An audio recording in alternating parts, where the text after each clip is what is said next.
বয়স মোটে 17 বছর। তবে লামিন ইয়ামাল এ বয়সেই বার্সেলোনার গুরুত্বপূর্ণ এক খেলোয়াড় হিসেবে পরিণত হয়েছেন। তার ফলটাও পেতে যাচ্ছেন তিনি। স্প্যানিশ সংবাদ মাধ্যম জানাচ্ছে, বর্তমান বেতনের 10 গুণ বেশি অর্থ দিয়ে তাকে দলে রাখতে চাইছে Barca.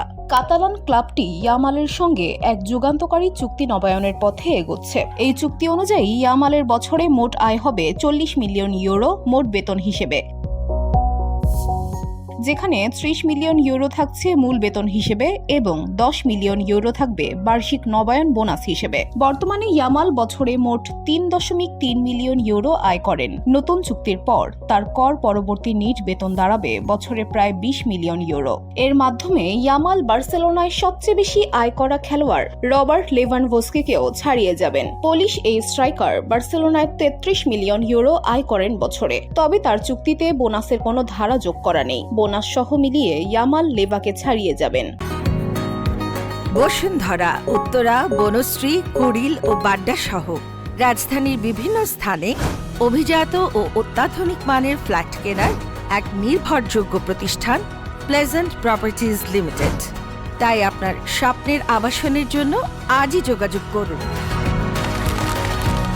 Pleasant properties limited, where destiny matches eventually. Spanish সাংবাদিক রামন আলভারেজ এই তথ্য জানিয়েছেন। তার অভিমত, ক্লাবটি ইয়ামালকে ভবিষ্যতের জন্য গুরুত্বপূর্ণ সম্পদ হিসেবে দেখছে। তাই এই বিশাল বিনিয়োগকে তারা কৌশলগত সিদ্ধান্ত হিসেবে গ্রহণ করছে। চুক্তিতে কত টাকা পাবেন সে বিষয়টা মোটামুটি নিশ্চিত। তবে এখন চুক্তির মেয়াদ নিয়ে আলোচনা চলছে।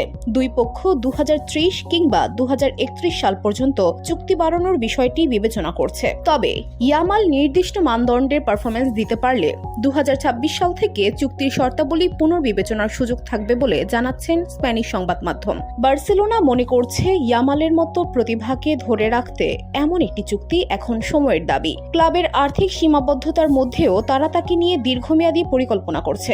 এই চুক্তি চূড়ান্ত হলে বার্সার ইতিহাসের অন্যতম বড় চুক্তির তালিকায় লেখা হবে ইয়ামালের নাম। VOD Bangla news desk.